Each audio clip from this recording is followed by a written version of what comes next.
Hello નમસ્કાર સરળ app વતી હું રામભાઈ તમારું સ્વાગત કરું છું. લઈએ કોટન ફ્યુચર્સ કહેતા કે કપાસ બજારની માહિતી તે પહેલા જે ખેડૂત મિત્રો નવા હોય ચેનલને સબસ્ક્રાઇબ અવશ્ય કરે. બીજા ખેડૂતોના ભાગ તમે શેર કરી શકો છો વોટ્સઅપ ગ્રુપ અને ફેસબુક પેજ દ્વારા. અને ભાગ તમને સારા લાગે તો ભાગને લાઈક અવશ્ય કરો જેથી અમને તમારા તરફથી પ્રોત્સાહન મળતું રહે.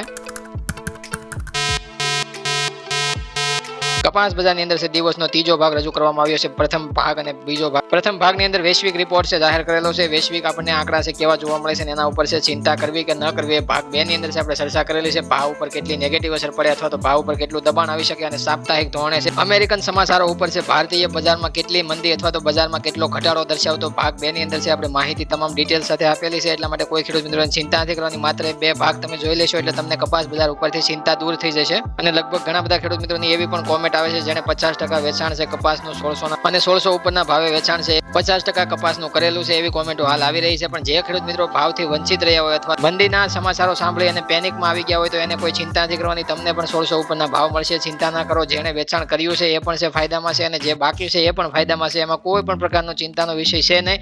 કારણ કે અમે વારંવાર કહીએ છીએ કે 30% બજાર છે આપણું ભારતીય કપાસનું બજાર છે. વૈશ્વિક બજાર ઉપર વિદેશ વાયદામાં તેજી મંદી ઉપર આધાર રાખતું હોય એટલે કે મંદી આવે તો પણ 30%નું દબાણ જોવા મળે અને તેજી આવે તો પણ 30%નો માત્ર સુધારો જોવા મળે. બાકી આ સિઝનમાં 70% સ્થાનિક પરિબળો ઉપર સ્થાનિક માંગ વપરાશ અને નિકાસ ઉપર છે આપણું બજાર ટકેલું રહેશે અને મજબૂત રહેશે અને તેજી તરફી રહેશે. એમાં કોઈ ચિંતાને સ્થાન નથી. એટલે તમારો વેચાણો ન હોય કપાસ તો આગળ પણ તમારો સુધારા સાથે વેચાશે. એમાં કોઈ ચિંતા નથી કરવાની કોઈ ખેડૂત મિત્રો. આજે પણ માહોલ છે આપણે નરમ જોવા મળતો હતો વિદેશ વાયદાના લીધે છતાં પણ બજાર છે આપણું 1400 રૂપિયાથી લઈને 1665 રૂપિયા સુધી છે ઊંચામાં છે આપણે જોવા મળે છે. ઘણા બધા વિસ્તારોમાં ઘણી બધી એન્ટ્રીઓ છે 1650 આજુબાજુ પણ જોવા મળી છે.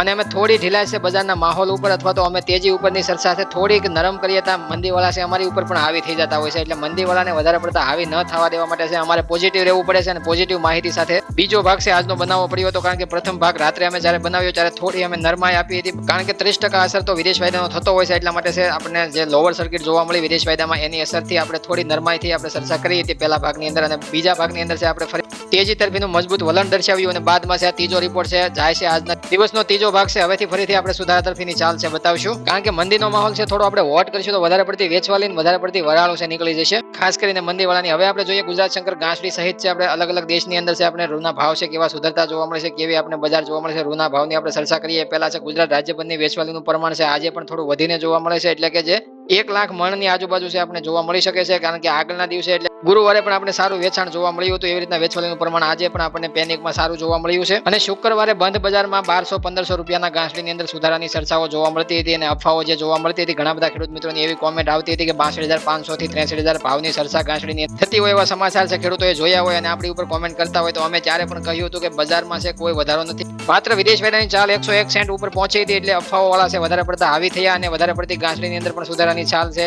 કપાસના ભાવ ઉપર પણ 50 રૂપિયાનો સુધારો આવી બધી ધુમાડા સાથેની વાતો છે જોવા મળતી હતી. 101 સેન્ટ ઉપર વાયદો છે આપણે જોવા મળ્યો બાદ છે બધું છે આપણે ધુમાડો થતું જોવા મળ્યું. જોઈએ 9 માર્ચના રોજ સાંજે છે રિપોર્ટ આવતો જોવા મળે છે. એમાં ગુજરાત શંકર ઘાસડીની અંદર છે શુક્રવારે પણ સુધારો નતો થયો. અને જોઈએ તો ગુરુવારના ભાવ છે અકબંધ આપણે જોવા મળે સ્ટેબલ ઘાસડી જોવા મળે 61,000 થી લઈને 61,500 રૂપિયાની ભાવ છે આપણે ગુજરાત શંકર ઘાસડીની અંદર જે જોવા મળતા હતા આગલા દિવસોમાં એ જ ભાવ છે આપણે 29 ગુજરાત શંકર ઘાસડીની અંદર આજે પણ જોવા મળે છે. અને આજે તો વધારો શક્ય હતો પણ વધારો છે વેચવાલી સામે છે આજે વધારો નથી થયો. રૂના ભાવમાં વિદેશ વાયદાનો કોઈ અસર નથી. રૂના ભાવમાં આજે પણ સુધારો યથાવત હતો પણ આજે સુધારો નથી થયો. એનું પ્રમાણ છે વેચવાલીનું થોડું વધેલું હોવાથી છે ગુજરાતની અંદર છે આપણે હાજર બજારમાં રૂના ભાવમાં સુધારો નથી જોવા મળતો.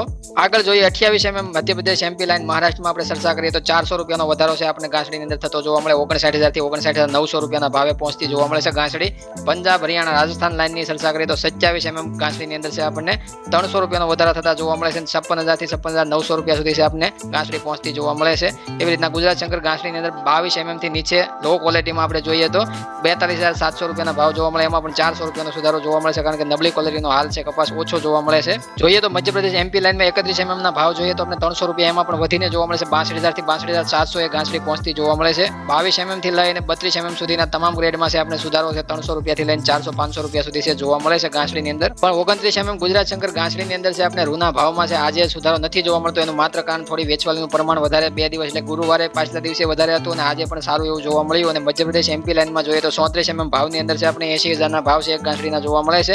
35 mm મધ્યપ્રદેશ લાઇનની વાત કરીએ તો 35 mm માં ભાવ 81,000 થી 81,500 ના જોવા મળે છે. કર્ણાટક લાઇનમાં 34 mm ના ભાવ જોઈએ તો 81,000 થી 81,500 ના જોવા મળે છે. 35 mm ની અંદર કર્ણાટક તમિલનાડુની અંદર છે પણ 83,000 ના ભાવ છે આપણે એક ગાંસડીના જોવા મળે છે. એમાં પણ કોઈ સુધારો નથી, એમ ઘટાડો નથી, સ્ટેબલ ગાંસડી એટલે કે 32 mm થી તમામ ઉપરના ગ્રેડમાં છે ગાંસડીની અંદર સુધારો નથી પણ સ્ટેબલ અને મજબૂત ગાંસડી જોવા મળે છે. તો દેશની અંદર જોઈએ તો અલગ અલગ તમામ રાજ્યોની અંદર છે નીચલા ગ્રેડમાં સુધારો જોવા મળ્યો છે. 300 થી 400 500 રૂપિયાનો એક ગાંસડીના રૂના ભાવની અંદર. અને જોઈએ તો ગુજરાત માત્ર 29 mm ની અંદર છે આજે આપણે સ્ટેબલ ભાવ જોવા મળે છે. એ પણ ગુરુવારના ટકેલા ભાવ છે જોવા મળે છે. એમાં કોઈ ઘટાડો નથી, એમ વધારો નથી. વિદેશ વાયદાનો એક કોઈ રાજ્યની અંદર અસર નથી, એ પણ તમે જોઈ શકો છો. વિદેશ વાયદાના આધારિત છે, આપણે વારંવાર કહીએ છીએ 70% સ્થાનિક પરિબળ ઉપર છે બજાર આધાર રાખતું હોય છે. અને આ તમામ રૂની અંદર સુધારો તમામ રાજ્યોની અંદર થવાનું કારણ જોઈએ તો વેચવાલીનું પ્રમાણ ઘણું બધું ઘટી ગયું છે. એ રાજ્યોમાંથી વેચવાલી ઘણી બધી ઘટીને જોવા મળે છે. માત્ર ગુજરાતની અંદર અત્યારે હાઈએસ્ટ વેચવાલી જોવા મળે છે. તમામ રાજ્યોની અંદર વારંવાર ઘટાડા તરફી વેચવાલી ખેડૂતોની થતી જોવા મળે છે. એના લીધે બજાર વારંવાર મજબૂત જોવા મળે છે. અને જોઈએ તો દેશની અંદર અત્યાર સુધીમાં 2,21,52,400 ગાંસડી છે બંધાઈ ચૂકી છે. ગુજરાતની વાત કરીએ તો 59,46,400 ગાંસડી છે બાંધી દેવામાં આવી છે.